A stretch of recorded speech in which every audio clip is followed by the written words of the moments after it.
거기 38배 된 병자가 있더라. 예수께서 그 누운 것을 보시고 병이 벌써 오래된 줄 아시고 이르시되 내가 낫고자 하느냐. 병자가 대답하되 주여 물이 움직일 때에 나를 못에 넣어주는 사람이 없어 내가 가는 동안에 다른 사람이 먼저 내려가나이다. 예수께서 이르시되 일어나 내 자리를 들고 걸어가라 하시니 그 사람이 곧 나아서 자리를 들고 걸어가니라. 이날은 안식일이니라. 오늘은 약점으로 만나고 믿음으로 구원받다라는 제목으로 함께 말씀을 나눕니다. 오늘의 내용은 베데스다 연못에 있었던 38년 된 병자가 고침받는 내용입니다. 그래서 우리가 잘 아는 내용이죠.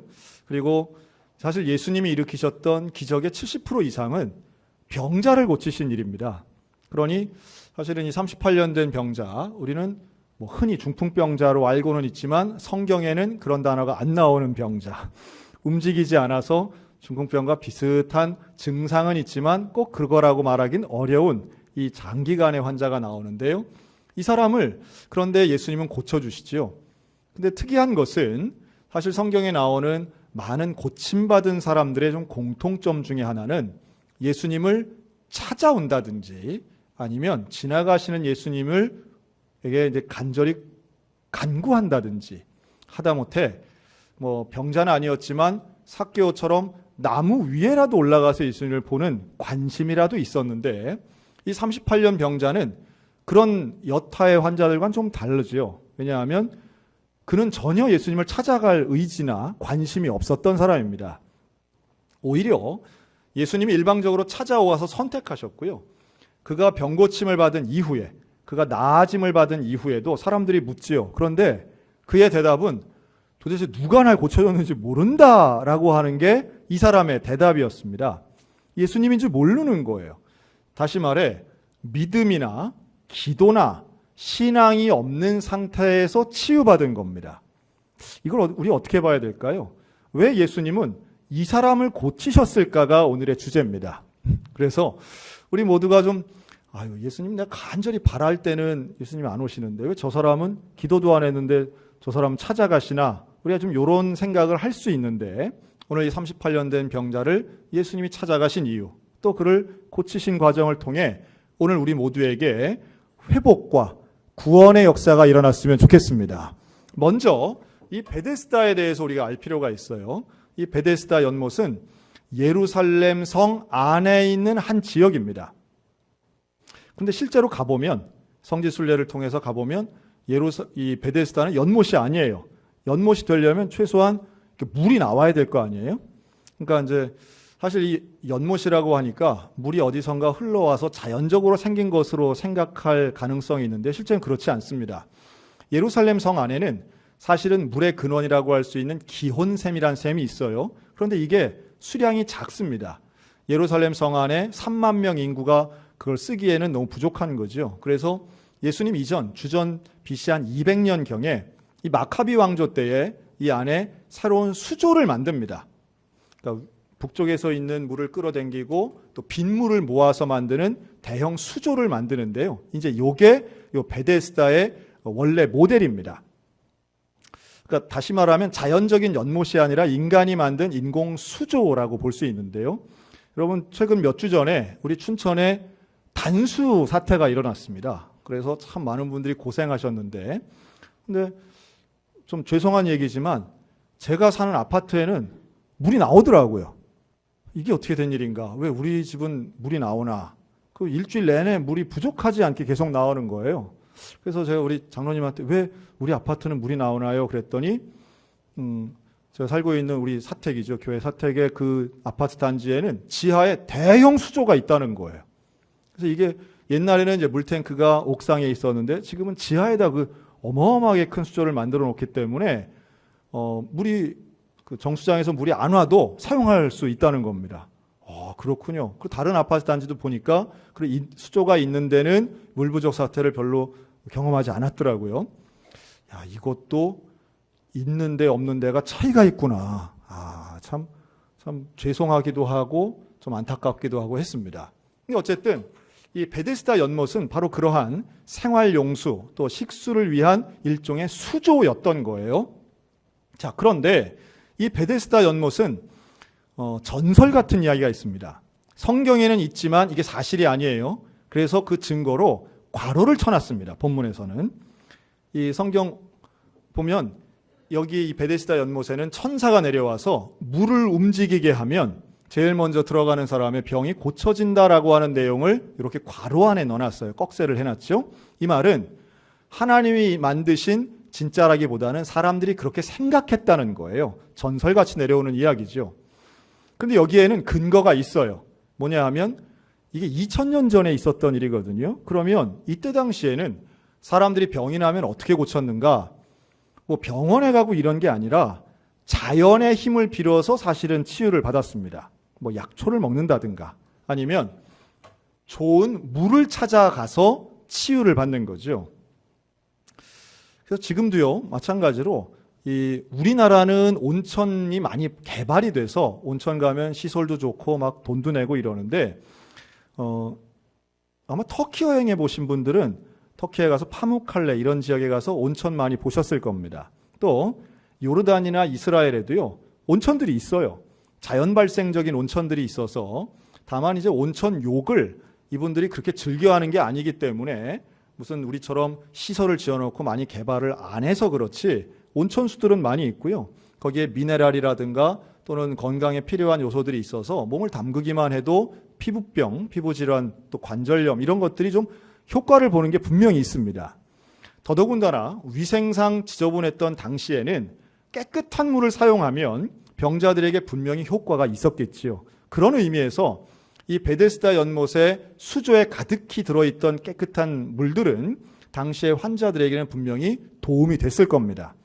그런데 여기에서는 또 하나 아주 중요한 어떤 질병이라도 들어가면 낫는다라고 하는 전설이 있지 않습니까? 이게 사람들이 아주 당시의 사람들이 그걸 아주 확실하게 믿었던 거예요. 그러다 보니 이거를 로마도 사용했는데요. 나중에 이 베데스다 지역에서는 어떤 조각품들이 발견됐냐 하면 아스클레피우스라고 하는 이 히랍 신화에 나오는 신들의 조각들이 나왔습니다. 근데 이 아스클레피우스가 뭘 의미하냐 하면 여러분 혹시 구급차 보면 병원에서 운영하는 구급차를 보면 앞에 병원 로고 말고 이렇게 지팡이를 가운데 두고 뱀 2마리가 이렇게 꼬여 있는 형상이 있습니다. 아마 요거를 주의 있게 보신 분들은 야 저게 뭔가 이렇게 이제 오해하시는 분들은 그게 무슨 모세의 구리뱀, 노뱀 이렇게 착각하시는 분들도 있긴 하던데요. 이게 원래 미국의 의사협회 로고입니다. 그리고 그 의사들을 지칭할 때 그 로고들을 우리나라도 많이 쓰는데요. 이게 헤르메스라고 하는 히랍 신화에 나오는 그 신의 지팡이에요. 근데 이 헤르메스 신은 원래 의학의 신이거든요. 의료의 신. 근데 이것과 마찬가지로 이 헤르메스 신과 마찬가지로 아스클레피우스도 비슷한 용도로 쓰여지는 히랍의 신입니다. 우상이죠, 우상. 근데 로마 사람들이 바로 이 베데스다 연못의 치유의 능력을 이렇게 홍보하는 입장에서 치유의 신인 히랍 신들을 갖다가 거기다 막 조각상도 세워놨다는 거예요. 그만큼 사람들에게는 이 베데스다 연못에 대한 일종의 종교심 같은 믿음이 있었다는 거죠. 자, 그런데 이 베데스다 연못을 저는 이렇게 표현하고 싶어요. 베데스다의 모순인 거죠. 어떤 질병이든 치유가 된다고 하더라도 이것은 아주 큰 모순을 가지고 있습니다. 왜냐하면 병의 치유는 좋은 것이지만 아주 중요한 조건이 하나 있기 때문이에요. 자, 무슨 병이든 고쳐주긴 하는데 누구를 고쳐준대요? 물이 막 움직일 때에 제일 먼저 들어간 사람. 이게 이제 개역 성경에는 물이 동할 때 나오는데요. 우리가 오늘 읽은 개역 개정에는 물이 움직일 때라고 나오죠. 여기에 대해서도 지금 현재 예루살렘에 살고 있는 분들, 이스라엘 분들은 이 물의 움직임을 이렇게 설명하더라고요.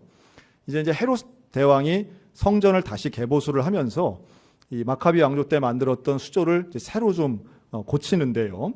수조를 2개를 만들었다 합니다. 크게 남과 북쪽에 이렇게 2개를 만들어서 가운데에다가는 이렇게 분리벽을 설치를 한 거예요. 그래서 한쪽 수조가 가득 찰 때까지 기다렸다가 가득 차면 이 분리벽을 제거해서 나머지 2번째 수조회로 이제 채워지게 되는데 그때에 분리벽을 없앨 때에 물이 움직인다는 거예요. 이동을 하니까. 당장히 인위적인 거죠. 사람이 이걸 움직이도록 만든 것인데, 근데 그게 거기에 모여 있는 많은 환자들에게는 뭐 미리 고지하고 하는 게 아니니까 이게 이제 움직일 때를 신비롭게 이제 봤다. 이렇게 현재의 이스라엘 예루살렘에 사는 분들은 그렇게 설명을 하고 있습니다. 근데 어찌되었건 물이 움직일 때 맨 먼저 들어가는 사람, 여러분 그 사람만 고침받는 것이 사실은 베데스다 연못의 모순점이에요. 그렇죠. 병 치료받는 놀라운 기적이 임하는데 이게 희한하게도 맨 먼저 1등짜리에게만 그게 임한다면 이것은 은혜가 아니라 경쟁이라는 이야기입니다. 경쟁. 자, 그러면 누가 거기에서 치료를 받았을까요? 누가 맨 먼저 들어갈 수 있었을까요? 여기에는 이 베데스다 연못 근처에는 정말 많은 사람들이 있다고 그러죠. 5개의 행각에 앞을 못 보시는 분, 또 다리를 저시는 분, 또 손이 마른 사람들, 이렇게 성경에는 다양한 종류의 질병과 장애를 가지고 있는 분들이 치유를 위해서 거기 수백 명이 있었다 이렇게 볼 수도 있겠죠. 그런데 자, 물이 움직였을 때 맨 먼저 들어가려면 2가지 조건을 충족시켜야 됩니다. 첫째는 물이 움직이는 걸 알아봐야 돼요. 그렇죠? 물이 움직이는 걸 알아봐야 돼요. 그러니까 앞을 못 보는 사람한테는 이게 얼마나 불리한 조건이겠습니까? 2번째는 물이 움직였을 때 빨리 들어가는 사람은, 여러분 상태가 위중한 사람이 빨리 들어갈 수 있겠습니까? 아니면 그 중에 좀 상태가 경한 사람이 먼저 들어가겠습니까? 당연히 움직일 수 있고 뭔가 좀 상태가 그래도 다 환자긴 하지만 그 중에 좀 나은 사람이 들어갈 거 아니에요. 이게 얼마나 모순된 거냐는 거예요. 진짜로 기적이 필요한 중환자 중에 중환자는 못 들어가고, 어떤 의미에서는 조금 치료가 가능한 경한 사람이 1등을 차지하는 것이라면 이것은 공정한 경쟁이 아닌 거죠. 그리고 또 하나가 있습니다. 이 38년 된 병자에게 예수님이 질문하시자 병자가 그런 대답을 해요. 제가 이렇게 있어서 아무도 나를 물에 넣어주지 않아서 내가 지금까지 이러고 있습니다. 이렇게 말하거든요. 즉 누군가가 물에 넣어주면 이게 또 큰 도움이 되지 않겠어요? 그런데 그것도 마찬가지예요. 누군가 넣어주려면 누군가가 잠을 안 자고 물이 움직이나 안 움직이나를 지켜봐야 돼요. 그 사람은 병자가 아니겠죠? 그리고 물이 움직인다. 그러면 얼른 환자를 들고 뛰는 사람이 있어야 돼요. 여러분, 누가 환자인 나를 위해서 잠을 안 자고 물이 움직이는 걸 지켜보고 있다가 힘을 내어서 움직이면 그걸 들고 뛰어갈까요? 어떤 사람이 그런 일을 하느냐? 종이 하는 거예요. 종이. 내 옆에서 수족처럼 움직이는 종이나 비서가 그 일을 하는 거예요. 그러면 환자이긴 하지만 그러한 나를 도와줄 종들이 있는 사람이라는 것은 그 사람이 돈이 많든지 권력이 있든지, 다시 말해 이 베데스다 연못이 가지고 있는 한계점은 기적의 장소이기는 하겠으나 그 기적을 체험하는 사람은 상대적으로 상태가 양호하고 좋든지 아니면 돈이나 권력이 있든지, 그러니 소원이 이루어지고 기적이 이루어지고 성공을 맛보려고 하는 간절함은 다 있을지라도 그걸 성취하는 소수의 사람은 결국 남보다 더 많은 걸 가지고 있는 사람이 성취할 수밖에 없는 조건, 이게 바로 베데스다 연못의 모순인 거예요. 어서 많이 듣던 얘기 같지 않습니까? 이걸 요즘 용어로 하면 기울어진 운동장인 거예요. 옛날이나 지금이나 돈 가진 사람, 권력 있는 사람은 세상에 기적 앞에서도 불공정한 거예요. 제가 한번 이런 얘기를 드리고 싶어요. 여러분, 주식을 하면 돈을 버는 사람이 있습니까? 없습니까? 그렇죠? 다들 눈빛이, 목사님 난 안 해봐서 잘 몰라요. 그런 걸 왜 나한테 물어보세요? 우리 작은 아버지한테 물어봐야지 왜 나한테 물어보세요. 뭐 이런 눈빛인데. 그럼 우리가 알고 있습니다. 주식을 통해서 많은 돈을 번 사람이 분명히 있습니다. 분명히 있어요. 그런 분들이 이제 가끔 유튜브에 나와서 그런 거 한다고 그러죠. 플렉스 인증샷. 자기 통장에 내 잔고가 이만큼, 나 주식해서 이만큼 벌었어요. 옛날엔 작년까지는 코인에서 이만큼 벌었어요. 뭐 나오는데 그런 걸 딱 보면 여러분 그렇게 자랑하시는 그분이 거짓말이 아니라고 할 때에 그런 거 보면은 뭘 느낄까요? 마음속에. 아이고 부럽다 하는 것도 있고 또 하나는 나도 저렇게 하면 돈 벌 수 있겠다 하는 분들이 많은 게 지금의 이 시대예요. 그러나 또 한편 주식을 안 해도 우리는 알고 있습니다. 그게 나쁜 건 아니지만 불법도 아니고 죄 짓는 것도 아닐지라도 주식을 통해서 돈 버는 것은 아주 소수의 사람인 것이고 또 하나 글쎄요 이게 맞는지 틀린지 모르겠지만 여러분 개인 투자자와 큰 돈을 들이는 기관 투자자 똑같을까요? 아니면 유불리가 분명히 나뉠까요? 당연히 나뉘는 거죠. 유리한 사람이 있어요. 돈 벌기에 유리한 분들이 있어요. 그게 우연과 행운만 가지고 되는 것은 결코 아니라는 걸 우리가 알고 있습니다. 또 개인의 열심만 가지고 되는 것도 아니라는 걸 잘 알아요. 그럼에도 불구하고 거기에 뛰어들고 거기에 시간과 재산을 투자하는 이유가 뭘까요? 그것은 희박한 가능성이라도 이거 아니면 다른 것으로는 내 소원이 이루어질 수 없어라고 하는 절박함 때문이 아닐까 하는 생각을 해봅니다. 이것은 마치 베데스다 연못가에 있는 많은 환자들의 마음과 비슷한 심리인 것이죠. 즉 물이 움직일 때 맨 먼저 들어갈 수 없다는 걸 잘 알면서도 베데스다가 아니고서는 나의 질병이 치료될 수 없어라고 하는 현실의 절망감. 여러분 이게 바로 베데스다 연못에 모여있는 사람들의 상황인 거죠. 소원도 있고 소수지만 성공하는 사람도 있어 보이는데 그게 나는 아닌 거예요. 그러다 보니 그의 입에서 나오는 말들은 부정적이에요. 아무도 나를 도와주지 않아서 나는 이 모양 이 꼴입니다 라는 말이죠. 참 이런 게 우리의 현실과 많이 비슷하다고 봅니다. 다른 사람에게는 없는 아픔, 다른 사람에게는 없는 불리한 조건들, 해결되지 않는 문제들이 그냥 나에게는 산더미 같이 있는데 도대체 부모님도 나를 둘러싸인 여러 가지 환경도 나한테 도대체 유리한 게 없고 내 편이 없고 나를 도와주는 사람이 없고 이 나라도 사회도 정치인도 경제인도 누구도 나를 도와주지 않는 답답함입니다. 여러분 이러한 사람에게 예수님이 찾아오십니다. 이 베데스다 연못에 예수님이 오셔서는 이 38년 된 병자를 찾아오셔요. 그를 선택하여 그에게 말을 거세요. 그런데 6절에 보면 딱 두 가지 이유를 말씀합니다. 첫째는 그의 누워있는 것을 보셨다 그랬어요. 두 번째는 병이 벌써 오래된 줄 아셨다 그랬어요. 그러니까 두 가지 요인이에요. 하나는 누워있는 것, 움직이지 못하는 것, 다른 환자들보다 훨씬 중한 병을 앓고 있는 것. 두 번째는 그가 누워있는 기간이 오래된 것. 여러분 38년이 얼마나 오래된 기간이냐 하면 예수님 나이보다 길어요. 아마 모르긴 해도 이 베데스다 연못가에 있는 많은 사람들 중에 가장 오래된 병자였을지 몰라요. 또 물론 다른 중환자들도 있었겠지만 이 사람 한눈에 보기에도 가장 중환자처럼 보였을 거예요.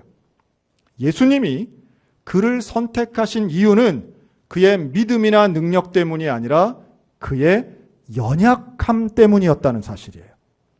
그가 갖고 있는 문제 때문에 그를 선택하셨어요. 그가 가장 불리한 조건이기 때문에 그를 선택하세요. 베데스다 연못은 많은 사람들 중에 가장 유리한 사람을 선택하는 것이 베데스다 연못의 모순이지만 예수님은 가장 약점을 선택하신 분이 예수님이라는 사실이에요. 그리고 질문하십니다. 예수님은 하나의 질문과 두 번의 명령을 하시는데요. 이 사람한테 첫 번째 질문이 이거예요. 네가 낫고자 하느냐? 네가 낫고자 하느냐? 여러분 이거 참 이상하지 않습니까? 거기 있는 사람 중에 그러면 다 병 나으려고 거기 있지. 뭐 그건 물어보나 마나의 질문인데 지금 그런 질문을 하세요. 그런데 잘 묵상을 해보면 이 질문이 얼마나 근본적인 질문인가를 알 수 있습니다.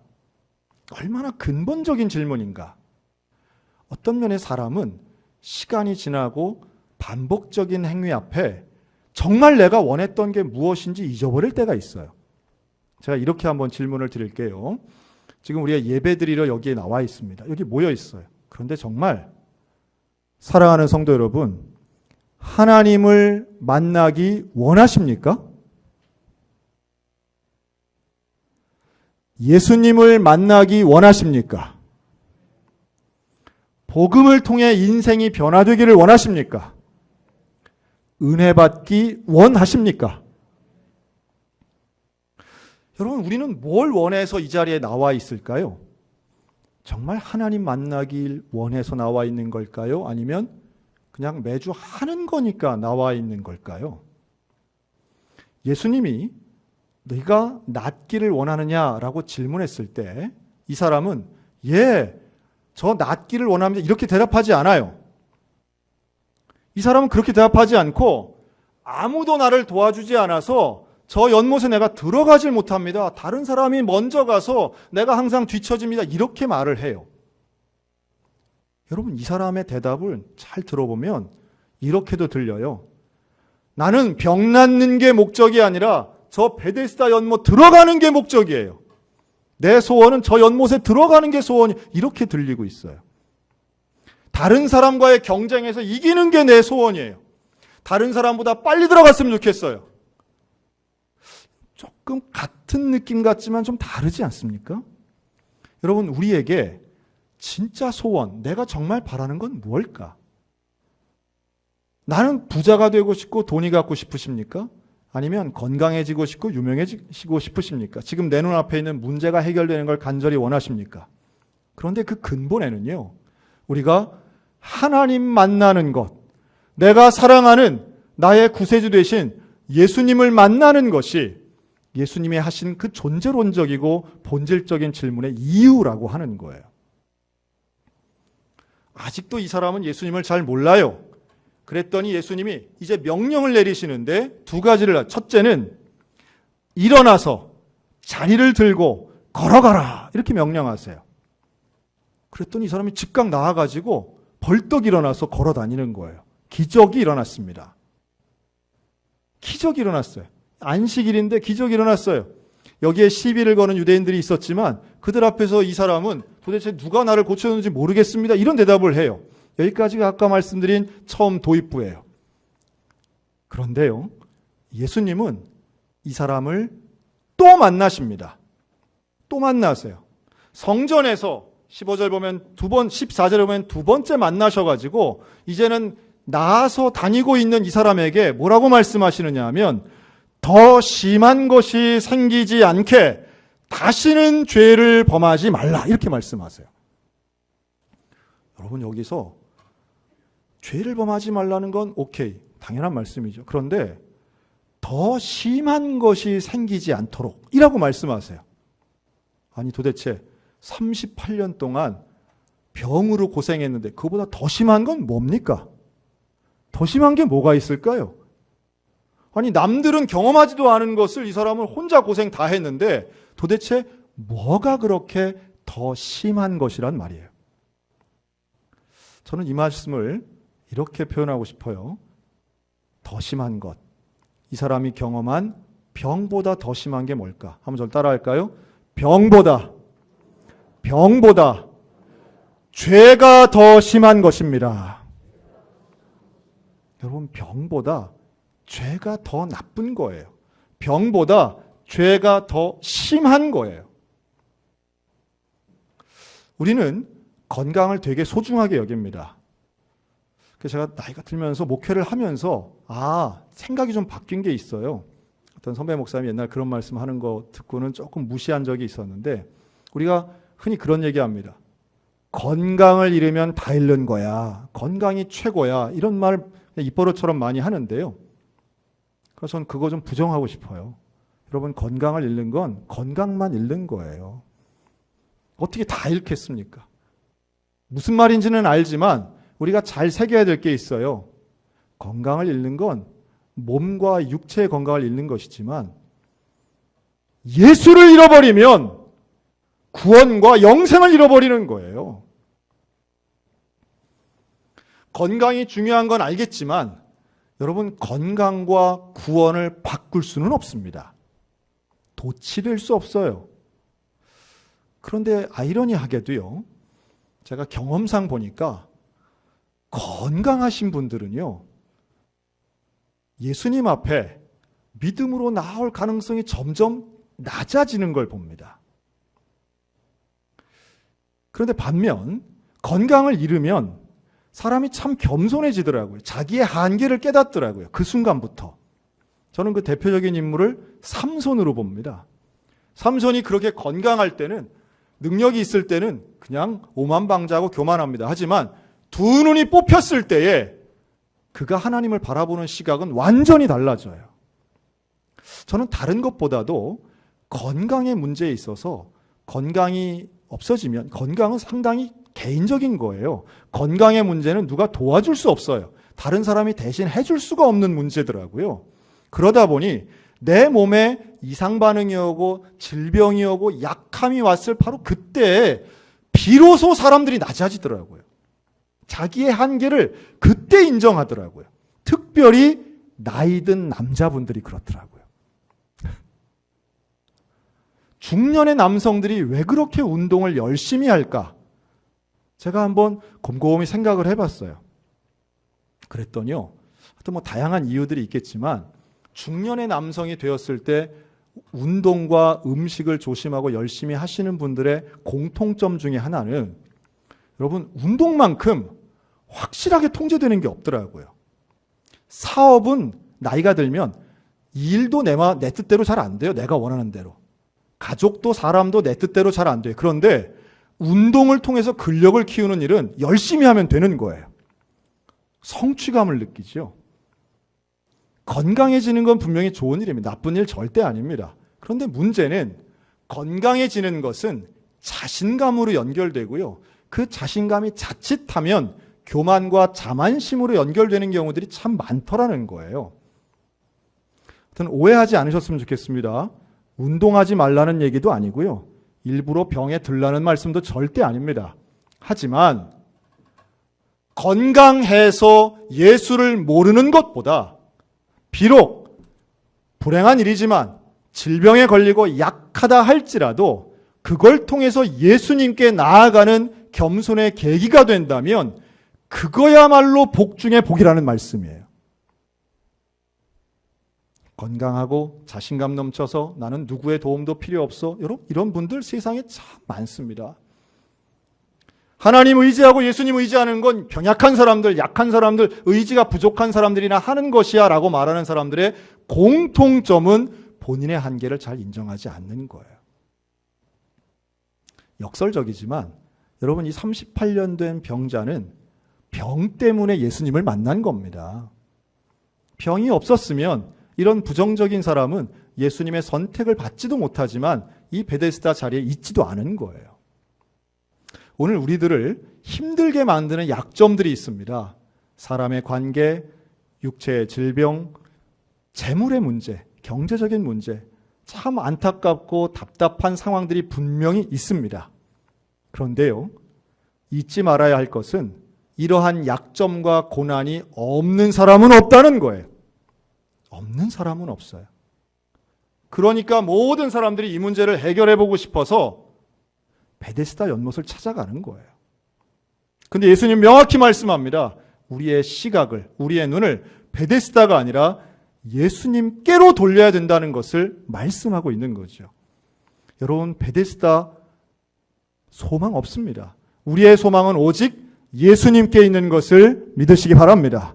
그리고 예수님께서 말씀하시는 더 심한 것 당하지 말고 너는 죄를 통해 구원받지 못하고 멸망길로 지옥으로 가는 것이 아니라 죄짓지 않고 예수님을 믿음으로 구원받는 것이 우리 인생에는 참된 복음이고 복된 소식이고 구원이니 너는 예수님을 믿어야 되고 믿음의 길을 가야 한다고 말씀하는 것이죠.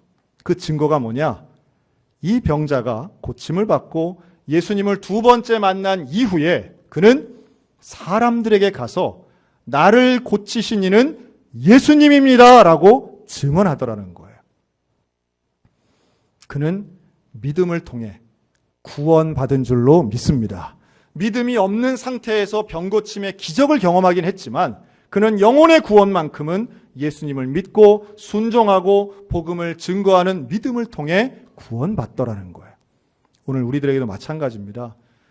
나의 약점을 통해 예수님을 만났다면 여러분 이미 그 자체로 우리는 이미 복받은 사람들입니다. 그리고 이제는 그 믿음을 가지고 구원받아 그 구원의 복음을 세상 가운데 증거하고 예수님 손을 붙잡고 다른 사람과 비교해서 절망하는 베데스다의 원리가 아니라 오직 예수를 바라보며 구원을 받는 복음의 원리로 살아갔으면 좋겠습니다. 비교하면 한이 없어요. 나 자신이 초라해져요. 하지만 예수를 바라보면 나는 존귀한 자입니다. 예수님과 동행하면 우리는 구원받은 승리하는 인생들입니다. 그 예수님 손 붙잡고 오늘도 믿음 가운데 걸어가는 온전한 주의 자녀들 다 되시기를 주님의 이름으로 축원합니다.